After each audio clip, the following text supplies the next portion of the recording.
নাটকীয় অপহরণে কিডানা করল কল্যাণী থানার অন্তর্গত গয়েশপুর ফাঁড়ির পুলিশ। 7 সকালে গয়েশপুরে গৃহবধূ অপহরণের ঘটনা ঘটে। এরপর এলাকায় চাঞ্চল্যের সৃষ্টি হয়। ঘটনাটি গয়েশপুর কর্মতীর্থর পাশে। স্থানীয় সূত্রে জানা যায়, দেখলাম এখানে এসে ধস্তাধস্তি হচ্ছে। একটা এই ওটা কি বলে স্করপিও দাঁড়ানো। এবার একটা মেয়ে ছেলেকে দেখলাম এবার সাইকেল থেকে টেনে ছিঁড়ে নামানোর পরে ওর জোর জবরদস্তি তুললো। একটা মহিলা আছে, বলছে এটা ওর মা ভিতরে বসা। ও লাস্টে বললো যে দাদা বাঁচাও, নাহলে তো আমাকে নিয়ে মেরে ফেলবে। মহিলা বাঁচাও বাঁচাও বলে চিৎকার করলে স্থানীয়রা ছুটে আসে, কিন্তু গাড়িটি ধরা পড়েনি। এরপর খবর পেয়ে স্থানীয় বিজেপি কর্মী সমর্থকরা ছুটে আসেন। এখানে ঘটনাটা এখানে হয়েছে, একটি মহিলা সাইকেলে করে কোনো কাজে যাচ্ছিলেন এবং যাওয়ার পথে তাকে রাস্তায় এই ফাঁকা জায়গাটাকে লক্ষ্য করে সুযোগ সন্ধানী কোনো ব্যক্তিরা দাঁড়িয়েছিল তার আসার অপেক্ষায়। তাকে গাড়ির সাইকেলটা ফেলে রেখে মহিলাটাকে জোর জবরদস্তি বলপূর্বক গাড়িতে করে তুলে নিয়ে।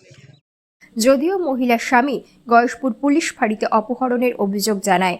মহিলার স্বামীর নাম বুদ্ধদেব চক্রবর্তী, বাড়ি গোকুলপুর অঞ্চলে। কাজের জায়গা থেকে ওয়াইফের একজন বন্ধু বান্ধবী, সে আমাকে ফোন করে বলল যে এইরকম একটা সাইকেল ওই রাস্তার মধ্যে রয়েছে, কেউ পাঠিয়েছে ছবি, তো ও তো কাজে আসেনি, ও কি বাড়িতে আছে?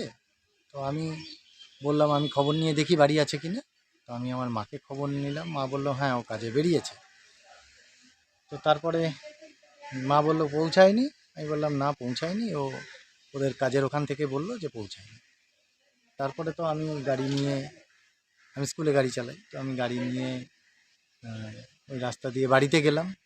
বাড়িতে গিয়ে মাকে বললাম বাড়ি এসছে, বললো না। তারপরে আমি বললাম তাহলে আগে থানায় আসো। তাহলে থানায় আসলাম। এই তারপরে তো থানায় এসে অভিযোগ করলেন? হ্যাঁ স্যারকে জানালাম। কত বছর আগে বিয়ে করেছিলেন? কত বছর না, মাস মানে 5 মাস চলছে।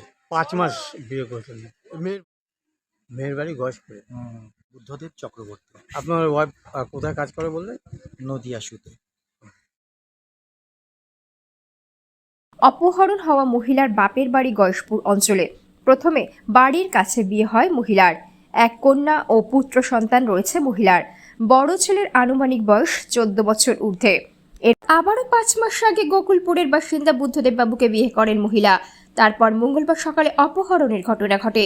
গোটা ঘটনা ঘিরে লুকিয়েছিল রহস্য। ঘটনার তদন্তে নামে গয়েশপুর ফাঁড়ির পুলিশ। প্রায় 3 ঘন্টার মধ্যে পুরো ঘটনার কিনারা করে ফেলে গয়েশপুর ফাঁড়ির পুলিশ।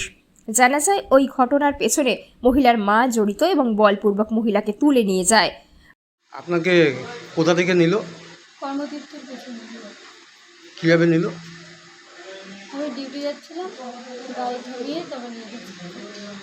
মানে আপনার ইচ্ছায় নিয়ে গেছে না? না, আমার ইচ্ছা ছিল না। আপনার ইচ্ছা ছিল না, জোর করে নিয়ে গেছে? হ্যাঁ, কে নিয়ে গেল? বাড়িতে মা ছিল আর ওদের বাড়ির লোক ছিল কিছু, আর ও ছিল। কী নাম আপনার? আনন্দ ছিল। বুদ্ধদেব চক্রবর্তীকে জামাই হিসাবে মেনে না নেওয়ায় অন্য ছেলের সঙ্গে বিয়ে দেওয়ার পরিকল্পনা ছিল। তবে গোটা ঘটনার তদন্তে নেমে পুলিশ মা ও গাড়ির চালক সহ 3 জনকে গ্রেপ্তার করে। তবে আরও কিছু রহস্য রয়েছে কিনা তা খতিয়ে দেখছে গয়েশপুর ফাঁড়ির পুলিশ।